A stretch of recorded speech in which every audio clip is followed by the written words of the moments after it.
Well, hello everyone. I'm beyond excited for today's review of brand new Makeup Forever HD Skin Matte Velvet 24-hour undetectable blurring powder foundation. Wow, that's a lot. But is it really everything that it says it is? Stay tuned because I have been wearing this foundation all day long. I've passed 9-hour mark, and that's it for me today. It's been a long day, but I will guide you through everything that was my experience with this brand new foundation that will be available from February 17th with a price of 43 USD dollars with 32 shades with 3 undertones. The shade that I chose for myself is actually a perfect shade because it matches me at the moment perfectly, is Ivory 1 and 10. For whatever reason, Sephora France had this really early and I managed to make a order. I received it yesterday. So first test that I did, I took one of side of the sponge, which is giving you full coverage, and I applied this powder on my bare skin. That's not usually what I do. I always tend to do like full face makeup and I have my liquids underneath. And then the other side I've done with the much more lighter version of this sponge. And this is the final result. This is how it looked like. But that's just because I wanted to see powder on itself. Today, I done my whole full face makeup, but I only used this sponge. Next time when I do it, I'm gonna do it usually as I would apply this powder foundation. I have to say I really like how neutral this one is. I really loved it. When it comes to packaging, it's really simple. If it is or if it's not my preference, I don't care. It's just that it's easy to maintain. That's what is the most important, and that the product is good. So this product claims to being 24-hour blurring, mattifying, and comfort, medium full coverage, natural matte finish, no caking or creasing, waterproof and sweatproof, silky smooth texture, skin-like formula. That's a lot. So point by point, I'll just quickly go through. I didn't wear these for 24 hours. Definitely blurs your skin, mattifies, but I can see throughout the day my oils come through even though I'm having dry skin. If you are oily skin, you will definitely have to prepare your skin before it, and meaning either you're gonna have primer or you're gonna put some translucent powder underneath. That's my suggestion. Medium full coverage, that's totally true. Natural matte finish, no caking or creasing. I did have a little bit of creasing, but I managed after 4 hours to fix that, so it wasn't that much of a problem. On my forehead, I have to say it looks good. It usually starts to crease there or right here, and around my nose it's looking really so far so good. Silky smooth texture, I would say that is true, and skin-like definitely. Is it waterproof? Is it sweatproof? I'll do that test later, but for now I wanna show you the application color and everything so you can see this for yourself. So let's start. I do feel cozy today. First thing I'm going to do, I already have moisturized my skin, and now I'm gonna go in with a mixture of my Chanel #1 foundation in shade B30 and your Backstage foundation in shade 0W. It is going to be pretty light coverage. I want to keep it on a lighter side. For today's test, I'm using my Real Techniques brush. This Chanel's foundation is just too dark for me at the moment, but I love its coverage, how lightweight it is, and it is one of the best foundations I have tried. For you that may don't know, I do have dry skin, so I do tend to avoid a lot of powders, but today we'll do a real test to see what is going to happen. Like, I do believe just because of its formulation, no matter how much you put, it's not gonna go higher than a medium coverage, I think. My foundation is on, and the reason why I chose a lightweight foundation today is because I did want to see the most that I can get from this powder foundation today, so I didn't want to use too heavy liquid foundation. I am going to do the whole makeup routine because that's what I do. That's how I wear my powder foundations. I don't use them just on the bare skin. Again, as I said, I do have dry skin, so I tend to use more liquids on my face than powder foundations. One of my all-time favorites powder foundations is from Charlotte Tilbury, Flawless Airbrush Finish Foundation. Speaking of Charlotte Tilbury, this is her new blush wand, and I am in love with this one. I will link below this video and my first impressions with this one. This is my second time trying this and I am in love how it blends beautifully with the skin. To highlight my face, as I said, I do not want to use any heavy products, so I am going back with the Dior Backstage Foundation. And also with Charlotte Tilbury Flawless Filter, just a little bit. This one is in the lightest shade, just going to blend that. I will finish off my eyes later, I just don't have time to do that now. I just wanted to apply this powder foundation and just give you a wear test for today, which is the most important. Before I continue, I will use Pixie Radiance Perfector just as my liquid highlight, and this color goes perfectly with the Charlotte's blush. Usually at this point I would add some contour as well, liquid contour, but I will use that later in a form of a powder contour just for today's purpose. And now it is time to see how this one will work out. Let's try it on a full face makeup. Yesterday, so this side will provide way more coverage than this one. So let's test one and the other. So first, I want to go with the one that gives the most coverage. This is the shade that I've got. This is 1 and 10. And let's swipe.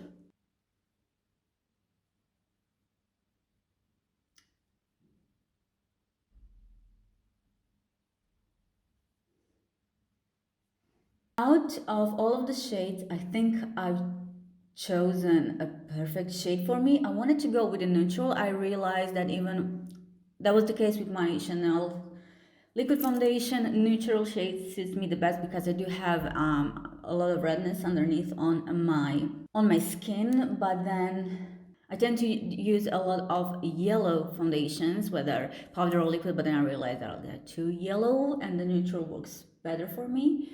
And let's just talk about this. So this definitely can give you full coverage, which I'm not a big fan of, especially in this area right here. I do love, like I said, lighter coverage, but definitely can have full coverage with this one. Let me just go on my forehead.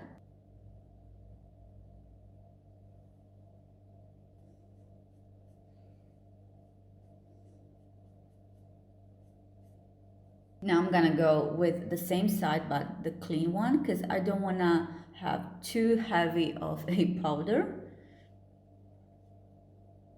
Also for my nose.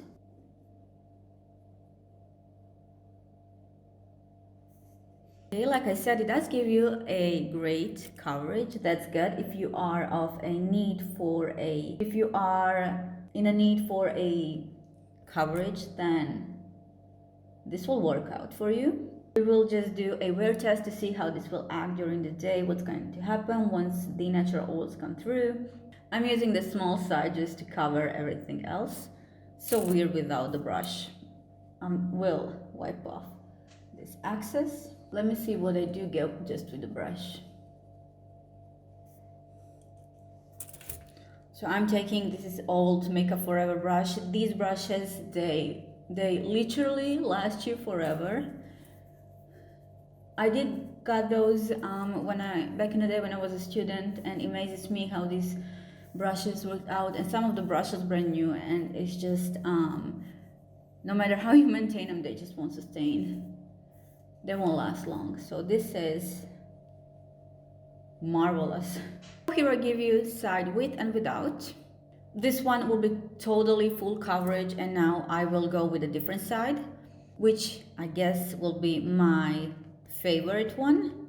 So I'm taking this side right here, tapping the product, and even though I put a lot on it, what I do love about this product is that it gives you choices. So it can be either really light coverage, undetectable, like I had a swatch on my hand, I couldn't believe it, and then it was like a translucent powder. You can have a full coverage effect. So let's see, on my forehead.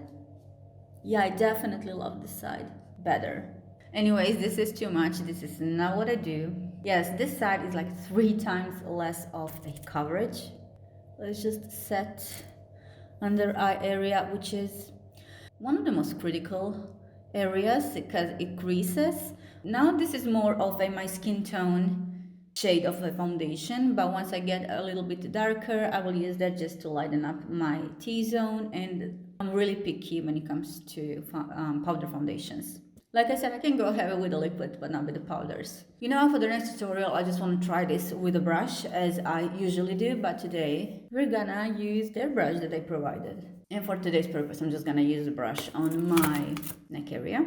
And again, so here are both sides. So I put a lot of powder. I hope it won't start creasing the other day. I do feel like it's gonna give me some luminosity once my natural oils comes through. I will let you know later. Before that, I'm gonna use my Fix Plus to see how it works with the Fix and Spray.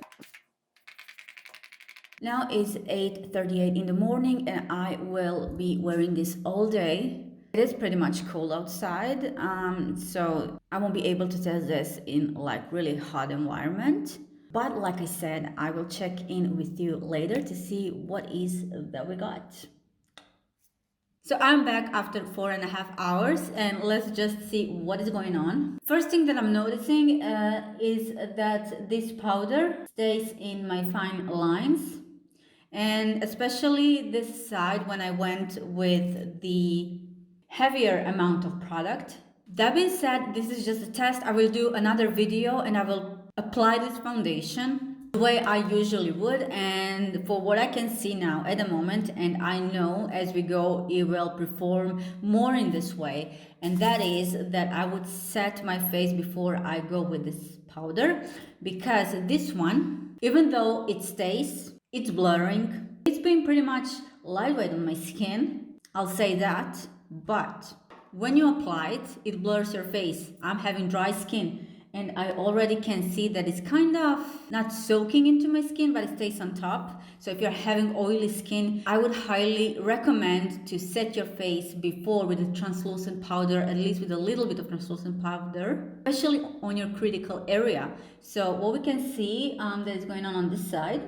Again, I prefer this side where it's much more or less product. And here it separates on my smile line, and actually on this side it blurred my pores and it stays like it's not separating or something. And here on my chin, I would say it is like a little bit like it's sitting on top of my skin. Let me see if I can change anything by just trying to blend it out. I don't know, it's not going to be perfect, but let's see right here what's going to happen. Oh, actually this works pretty well. So if you do have creasing after a while, then what you have to do is just take either brush, or you can, I guess, even use the sponge and just slightly go over the area. I do prefer brush. It's a little bit much more harder, and it will separate, it will make the foundation even. It's not heavy, it's not dry. That's what I like. I like the undertone. Again, as I said, I'm just a little bit concerned about this and this area right here. But yeah, again, it sits way better on this side than on this side. If I'm going heavier with this foundation, again, I would use some translucent powder, I guess. Again, this is 4.5 mark, and I will let you know what is happening within the next couple of hours. And it's been a little bit over 9 hours that I've been wearing this, almost 10 hours. I didn't manage to do it 24 hours. It claims to stay that long. I would say that it's a little bit starting to creasing, nothing too crazy. It's not anything I would say worse than it was last time I checked in with this foundation, but I give it another shot with the regular way of me doing the matte powder. One thing I haven't done and test is it water resistant? Because I don't know if it's sweatproof. It's been pretty cold. So let me just see what is going to happen if I do a water test. If it's not water resistant, you will immediately see lines, which is not the case. Yay, that's amazing. Let me just try one more on my forehead. Actually, it's holding up really, really great. I love this one. That's good. That is good. This is what I'm gonna do. I'm gonna take clean tissue. Oh my God. You know what? I can see a little bit of line, like nothing too crazy. But it's even hard to notice that. So that is really good. I will definitely give it a test another time. In general, I do love this foundation. I would love to apply it the way that I usually would apply the amount and the way that I apply my powders, so I can give you like 100% feedback. This is just the first impressions, and so yeah, again, stay tuned for a more information. If you have any comments, let me know in the comment section down below, and let me know your thoughts about it and what you think about this one. Is this something that would you like to purchase? If you have, let me know your experience, and guys, I will see you in my next one. Thank you so much for watching. Bye.